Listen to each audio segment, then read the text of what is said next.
And this is house. Yeah.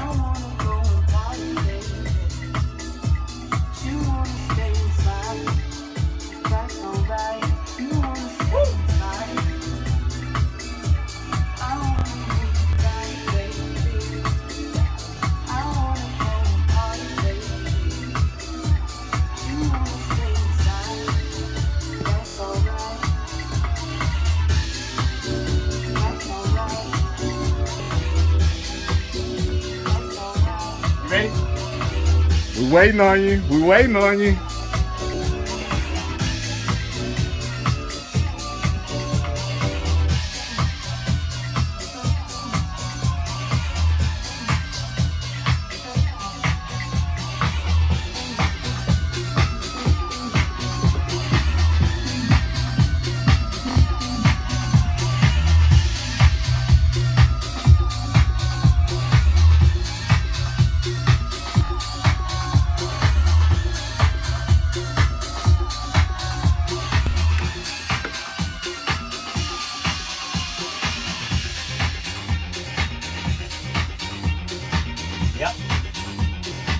Deep and soulful. Merry music. Deep by and Mortimer Snur III. Mortimer Snur. That's out now. All right.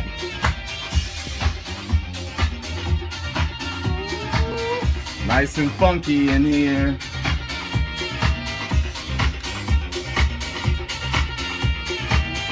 Oh yeah.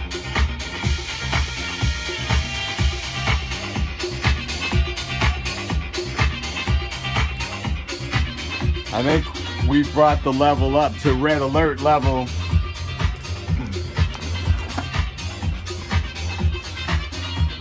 Not everybody now is gonna earn this. Yeah. Should have started with that. But we have reached red alert level with Steve Maestro.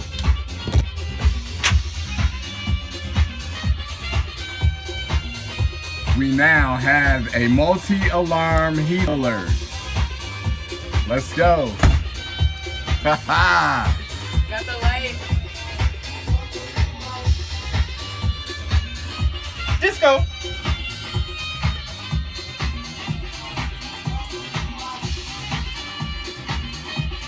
This is how we do it at Vintage House every Wednesday night. Yeah, welcome to Vintage House.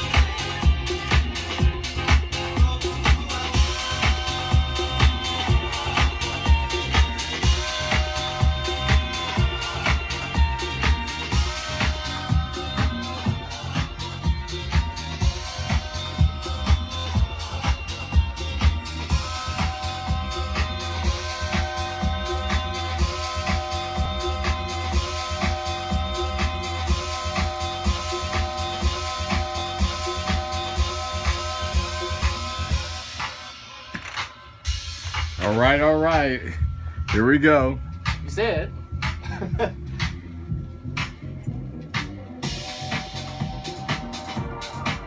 Yeah.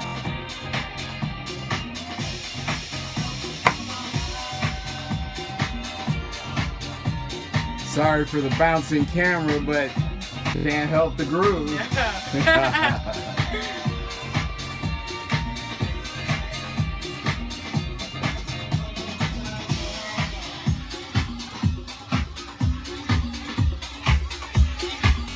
It's your main man Mega bringing you all the heat on this episode of Vintage House, Philosophical Grooves Edition. Thanks to Steve Maestro for being in studio with us on what was earlier a cold January day, but I guarantee you the temperature has risen.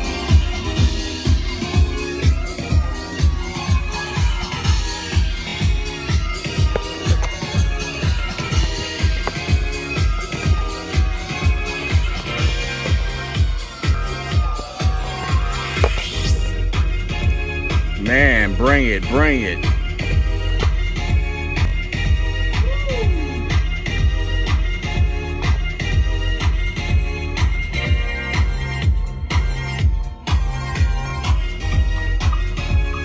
This guy is bringing the monster heat with him tonight.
Yeah. What's up, Bobby Mitchell?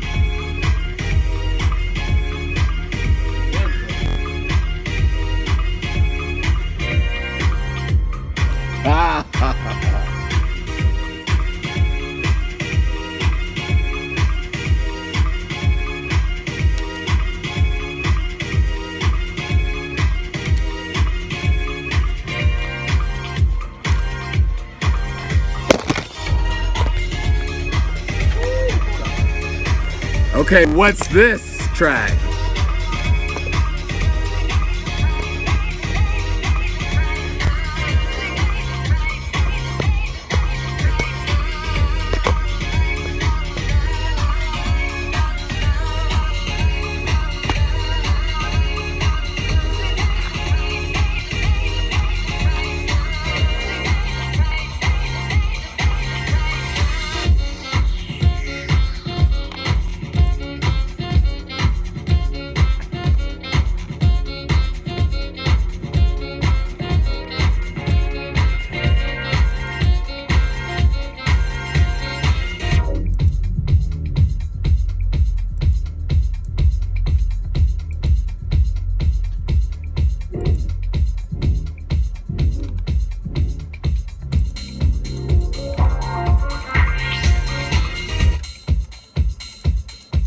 This boy go.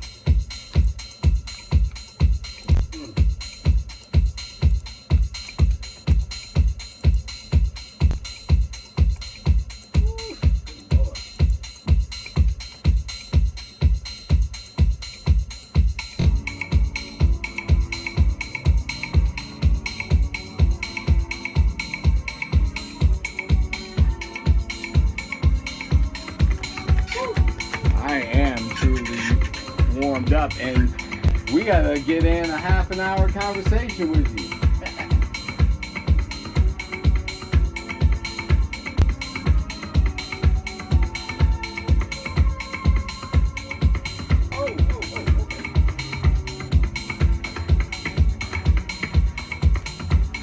Shout out to Lady LaRonda.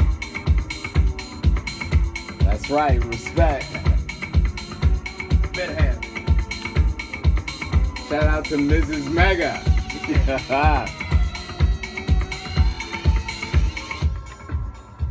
It is midway through tonight's Vintage House show. And of course, I'm sure you all have been waiting to hear the story that is Steve Miggedy Maestro. But we're having such a good time with him on the decks. We're going to give him another couple of minutes, and then we're going to sit him down for a discussion. So lock your dial, stay tuned. This is Vintage House on NUR 89.3 FM, Evanston, Chicago.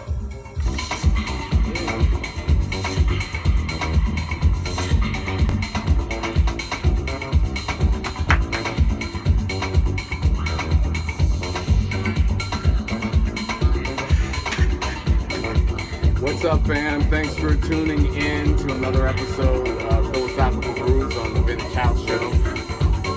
Right behind me, Steve Miggedy Maestro is doing his thing at the WNUR studios on the campus of Northwestern University. Go Wildcats. I am always pleased to have you with us on a Wednesday night. Of course, alternating Wednesdays. Check out my co-host, DJ Lori Branch, on next Wednesday, I believe, or I might be live. We'll see. But we have every Wednesday a compelling, intriguing, spiritual, faith-filled, uplifting show. It's called Vintage House. So thanks for tuning in. Get back to Steve right now.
Else in life, I can play some records. Hey, that's a wonderful, wonderful skill. There you go. Pay my bills. Woo. You got some phones? Headphones? Headphones, yep. All right. We finally have the time to sit down and chat with Steve. Woo. What's up, Eric? E.T. Taylor, Tanya Ramsey.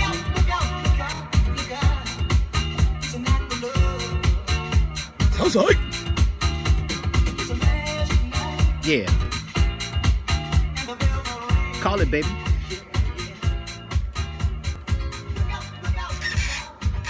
All right, we are back, and we have the man at the board now. What's happening?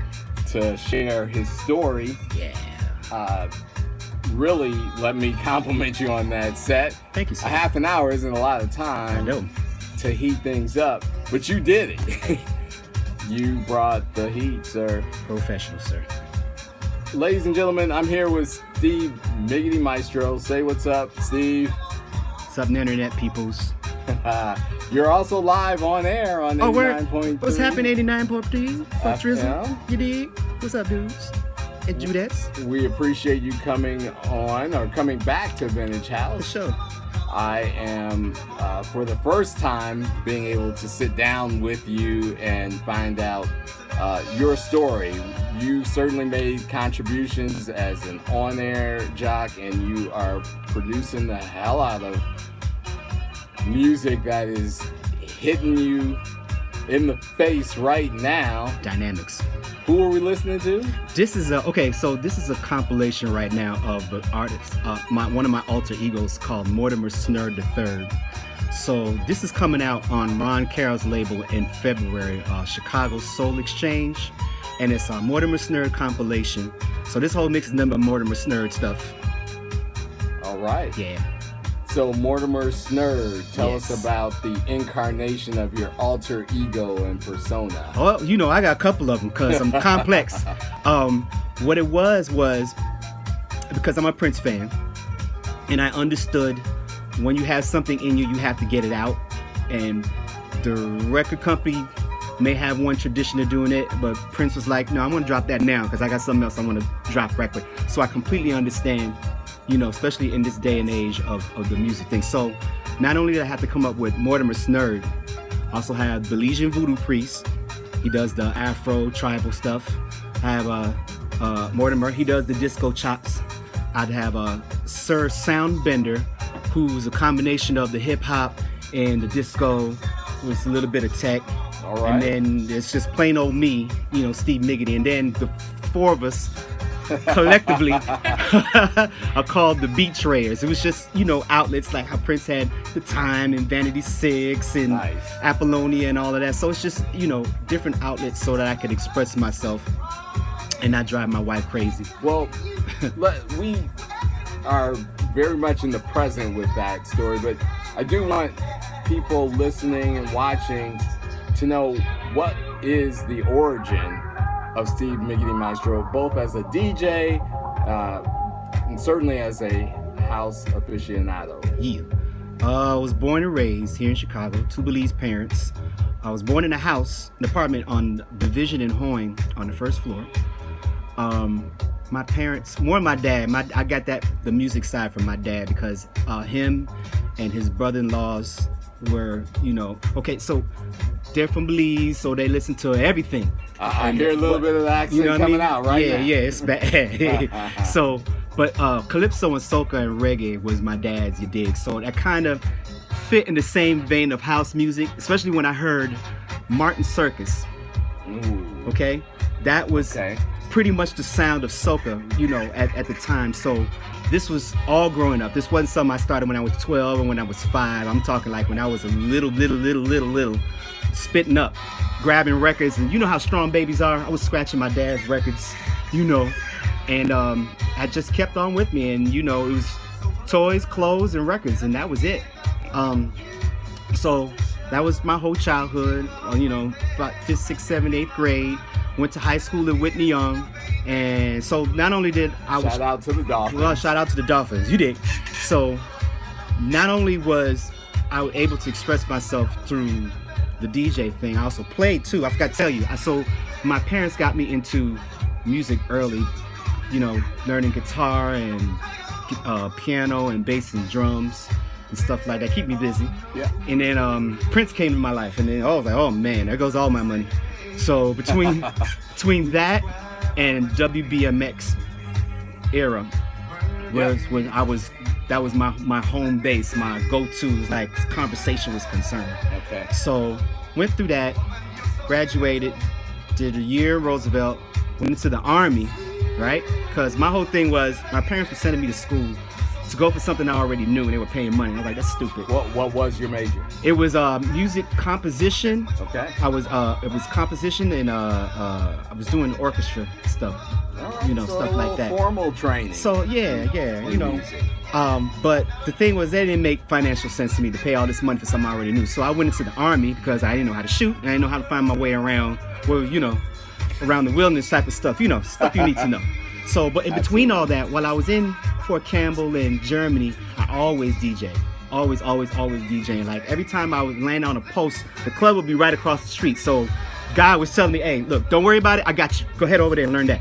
So it enabled me to learn how to DJ for everybody in DC, in New York, and in the South, and in the West Coast, and everywhere in between. So, outside of shopping for a whole lot of records, it was a learning experience. So all of that led up to WGCI. So what happened was, I'm working at a record store, Coconuts, which was on Adams and Wabash, next to the Black Bookstore and Burger King. and they had a contest for DJ, mix show DJ, to spin alongside Mike Dunn. Shout out to Mike Dunn. And I won that. What's up, Mike? What's up, Mike? Gotta get you on the show. Yeah, you do. He got a story. You ain't got enough for an hour. Anyway, so I get on there and start doing my thing. And then Steve Hurley tapped me. He said, hey, come on, let's do some production. So Another friend of Vintage House. He did. And then he got me into doing mixes for Tom Joyner. And then because of that, I got into mixes doing for Doug Banks. And then Super Radio, which was another network, that was all these things I was doing all at the same time between 95 and I want to say 2000, 2002, 2003. Okay. Right? So the plan was go to radio, blow up, get on the label side, get on the record side, blow up. Because of course I wanted to be like Mike Dunn and Steve Hurley. Mike. You know what I'm talking about? So of course, same thing. Steve Same thing Still. I want to do. Same thing I want to do. And it just didn't happen in that order. You know, for whatever reason, you know, God always has a plan for you. And sometimes it's not what you think it's going to be. Right? So Want to make God laugh? Tell him your plan. that's exactly what happened. So I went through that all the way to, and I'm producing as well. So between all of that and the mix show and all that, I'm making records, I'm doing tracks. I had hooked up with, you're familiar with Ronnie Laws, right? Yes, Okay. of course. So his daughter and his son started to come out to see me, and we started doing music together. So we had a little combo called Brio. And this was during the time when Puffy was hot, right? So we was like trying to go complete. As an artist, Puffy the artist. Man, yeah, for sure. Just had to clarify. For sure, yeah, you know, the producer, the record, all that. So that's when Biggie was still alive and all that. So we were trying to go the complete opposite way of what that was doing, but still doing with, you know, incorporating the talent that we both possess. So we went through that. I went to New York. I tried that for a little bit. It didn't work. I came back. I did soul music, soul 106.3, and in between that, I was also doing steppers tracks too. Right? Because to me, music is music. It's just a matter of tempo and keys. And then Chicago has a strong culture. We like to have and hold when it comes to our musics. You know what I mean? Skating too. You know all the way back, yeah. All the way back. So that led me into doing production more and more. And then I hooked up with Julie Dexter. And that was when I was like, okay, I need to do this full time. I need to make that happen. So I did her album, and then I started off MMP Records. And I did that for like 6-7 years, and that grew into Miggedy Entertainment, which is where we're at right now. Okay. Right now today. So currently, after the interview. So currently, I have about 4 projects out. 2 of them are on my label. One of them is called The Brothers EP, which is Mortimer Snurd. Another one's called Miss Wallace, who is a ingenue talent, spoken word artist from the West Side and hairdresser and in the beauty stuff. And I did that. And so I also did a joint for Nervous Records. I know all you house people, house DJs know what I'm talking about, that label. And then, oh man, I have to remember. Oh, so Joe Smooth dropped another one. I did a remix for Bobby Jones and Faith Evans.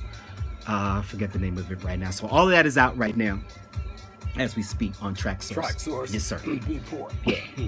So that's my day. My day is, you know, hooking up with labels and find out if I could do some remixes or whatever. And then the rest of the day is,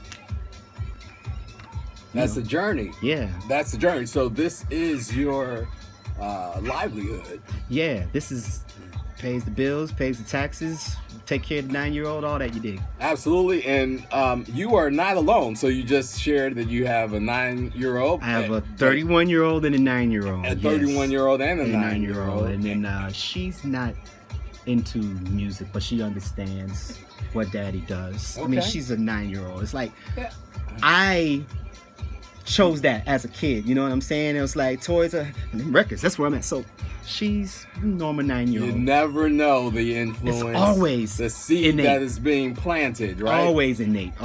So recently she's taken up a trombone lesson. So I was like, what made you take that up? She's like, she's a 9-year-old, smart as a whiz. And she's like, it sounds like an interesting instrument when I heard it. I was like, you know what? Go ahead.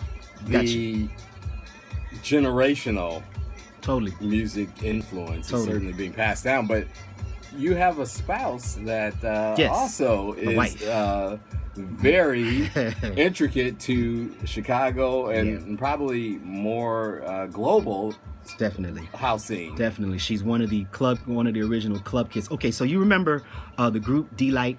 Yes, of So course. they were club kids Groove too. is in the house, Absolutely. y'all. Groove is in the heart. Absolutely. And the other one, I just want to hear a good beat. So they were a New York version of my wife and her crew in Chicago. So they used to go to New York and Japan and all these other places and just get on the floor and party starters. You know what I'm saying? Yeah. So, and also too, her thing was dancing on stage with the Chosen Few. Yes.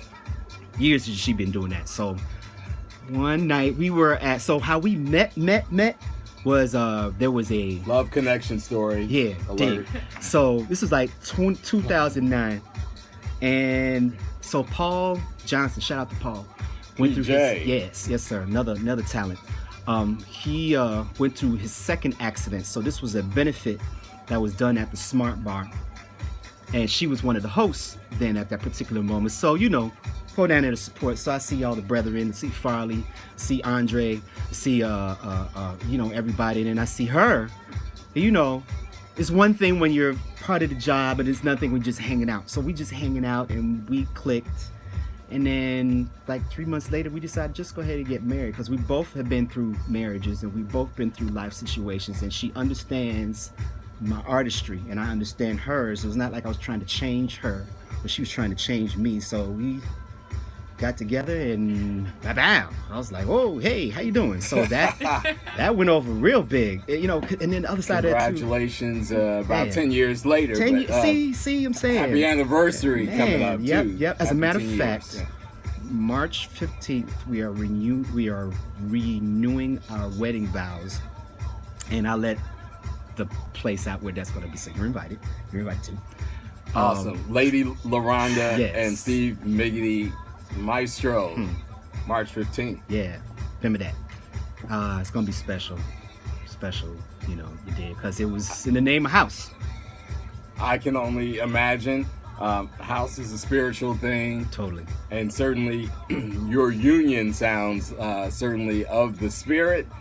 And certainly we know the gift that has been the mixology of Steve Miggedy Maestro is absolutely elevating, and we got a nice sample of that tonight. What else is in store? We appreciate you sharing the news about the wedding vow renewal ceremony coming up. Mm-hmm. What's happening in the studio? Okay, so I got 2 projects I finished that's coming out in February. One of them, shout out to George G. Spot Jackson.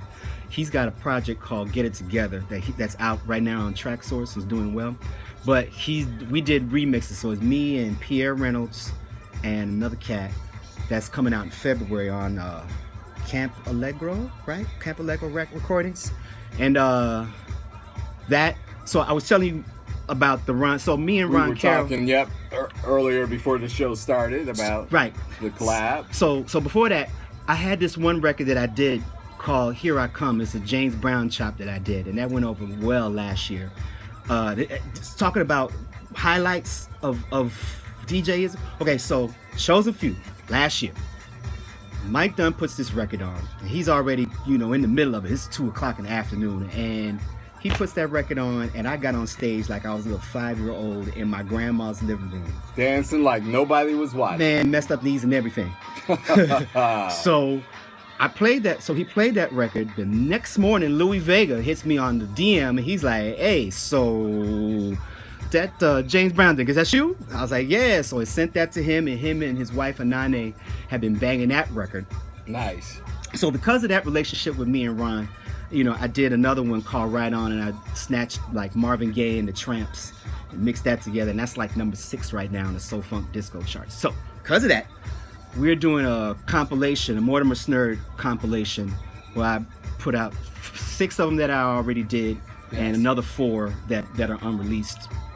And that's a little Mortimer Snerd package. When can we get our hands on that? That's in February, I think 13th, 14th, 15th. Whatever date he gave me, right, Ron? Just remind me. Steve is going to be showing us some love around Valentine's Day with the release of this Mortimer Snerd compilation. He did. He and Ron Carroll, Yeah. guest of and friend of Vintage House as well. Yeah. You guys, what do you envision for house music in 2020? Big question, I know, but You know, I need your perspective on this. whew, it's the thing is that it seems that you have to leave your city for you to be understood and then come back, because that's kind of what I had to do in the first place when I went into the Army. Because one, there was so much competition, so much talent, and then I wasn't in the know of, the hierarchy of that situation. So I left and came back. So that's what I think I'm gonna have to do with this same situation of 2020, is go overseas and then, stomp my foot around a couple of clubs and do some, interviews and whatnot, and bring that same energy back home. Okay. Because now that we have this, that makes it a lot easier for people to understand. Oh, they like that over there too. Yes, they do. They like house music probably more than we do overseas. Well, So, we've had that debate often, Mhm. right? And we Chicagoans just have a funny way of showing our appreciation, but we love house. you know what it is? The same love that we have here is the same love when New York was popping. Yeah. Same thing. Same, warrior spirit. Same, all of that. We got the same thing here. It's like we were there before house was house, right? And then- Exactly. So there's an intimacy that Absolutely. we have and an expectation absolutely, like cousins. around it. Like that- cousins and family, Yeah. It's to the point where people get a little beside themselves about, man, you wasn't there for woo woo whap whap whap. Yeah, oh yeah, I understand. I wasn't there. I completely understand, but that everybody's point of entry is different. Absolutely. But at the same time, it's the love that keeps people like me going through the whole journey of. That's an important point. Mhm. Interestingly enough, we're, in the midst of the week in which we celebrated Dr. Martin Luther King and his commitment to equality and justice for all. And of course, when that movement was afoot, right, there were people on the front line with him. Yes. And then there were those who, said, yeah, you see that picture from Ebony back in 1968? That was me in the crowd with that great suit. 7 from the left. Yeah. With the big fedora on. Yeah. And so we appreciate Dr. King and those that were with him on the front line, those that certainly were in the movement. And I think the same can be said for house music. Absolutely. Because it's like there's a section of people that only like the old stuff. Only like the stuff that was played on the radio. There is nostalgia. And right? that's there's understandable. room for that. It's- And there's room balance for is it. good, but Absolutely.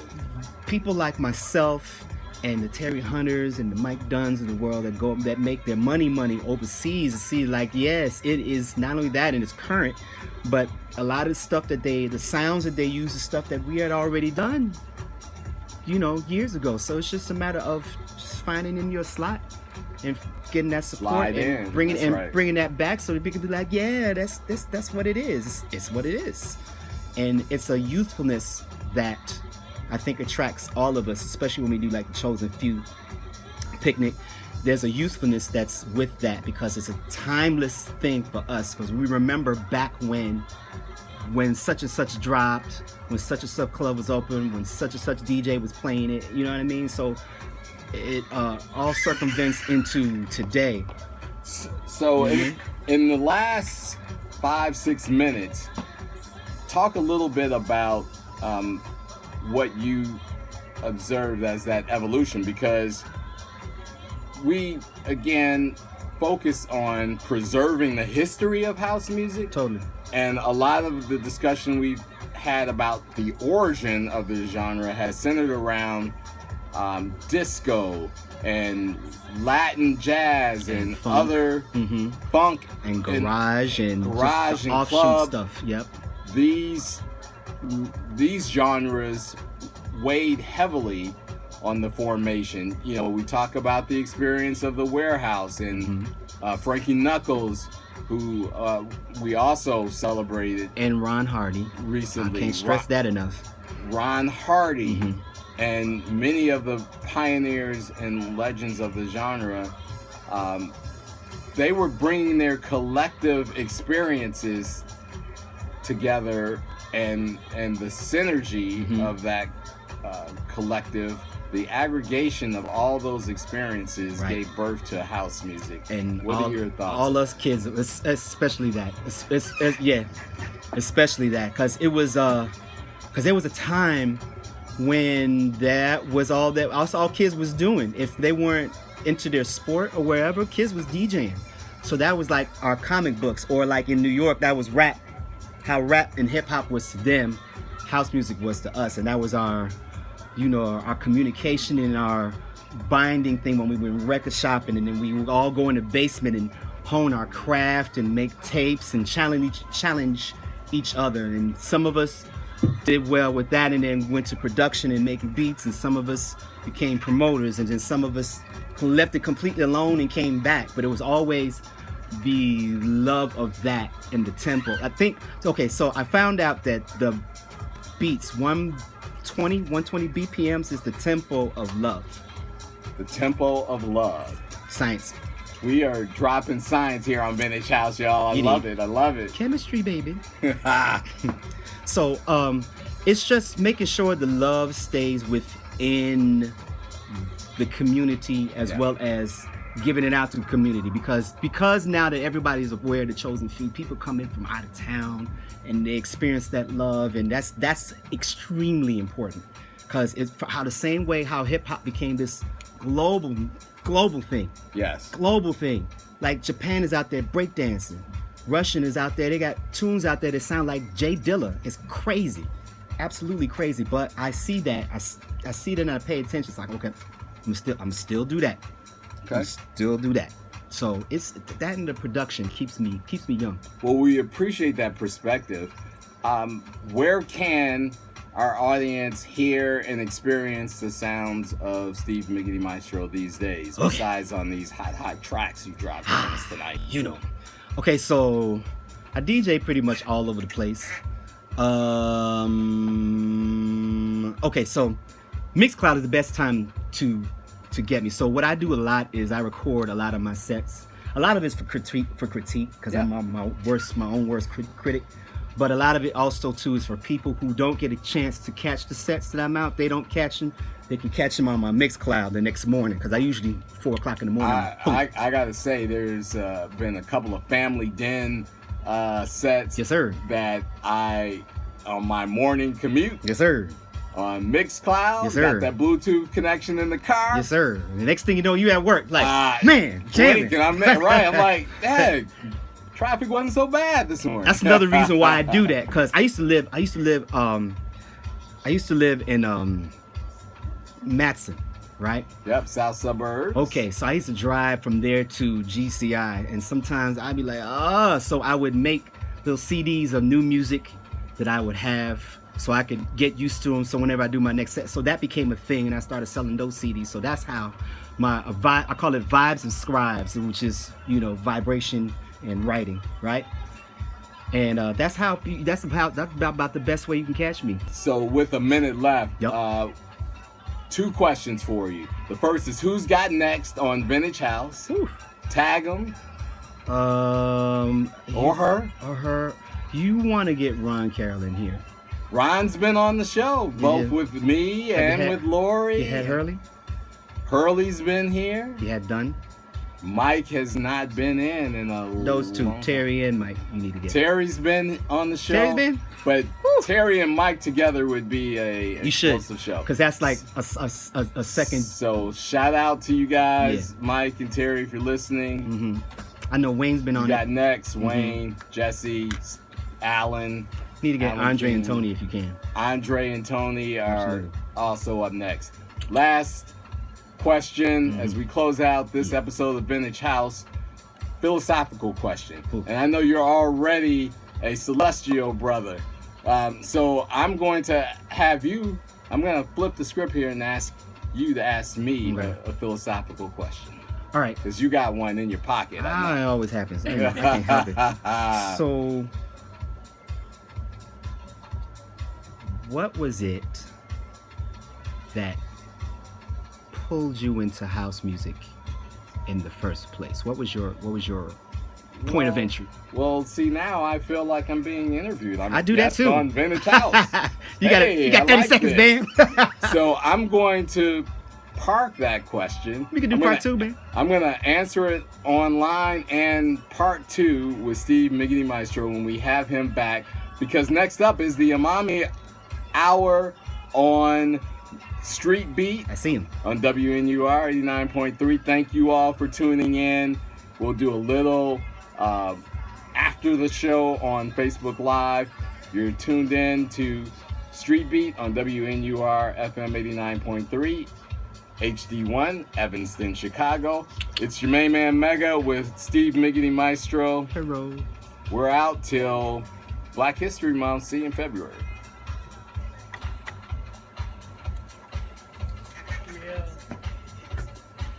Can right. you Sure. transition the box? Whenever you're ready.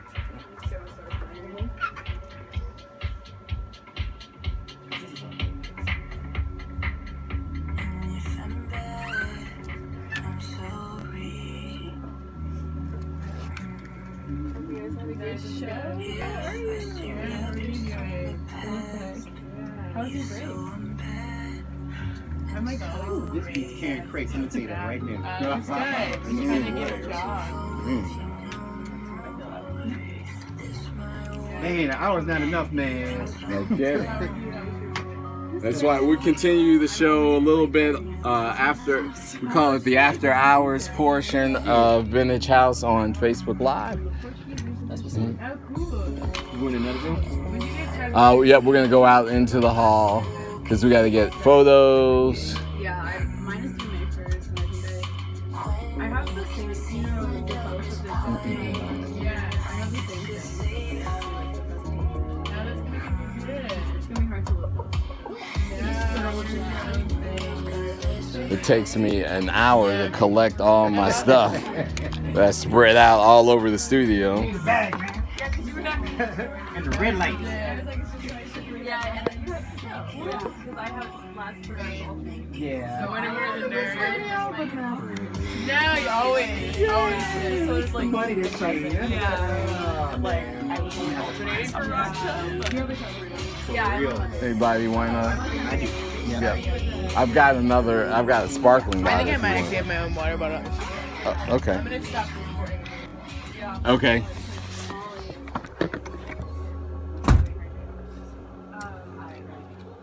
Wax.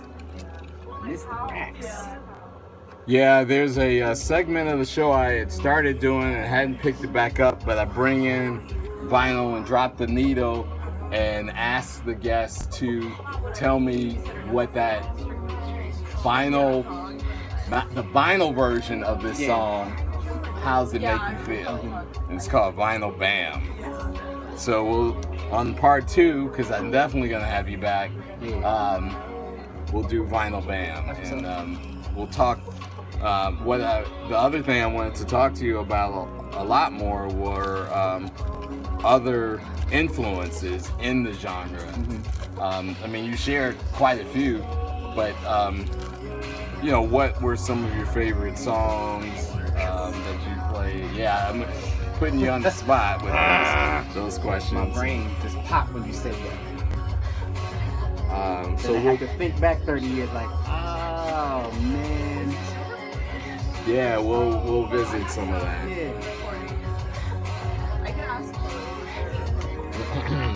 Yeah, I was about to go into a coughing spell there, and I spit the water, and good thing I was on the floor and not on the board. Live radio. Been there, done that.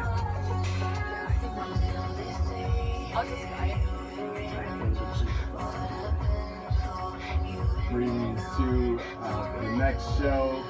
Always the theme from the Monet Hour.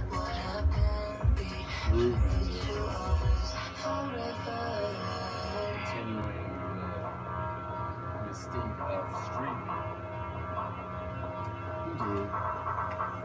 You're in that bottom.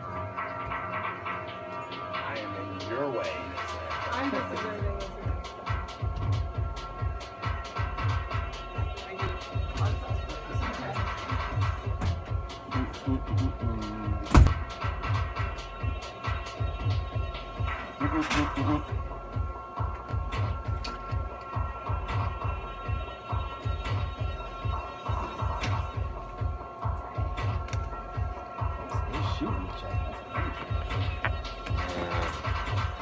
The problem is the suppliers. Like, there's not one gun manufactured. And anywhere none of us near. got ownership, nor have the money to buy one. So we know where it's coming from, Yep.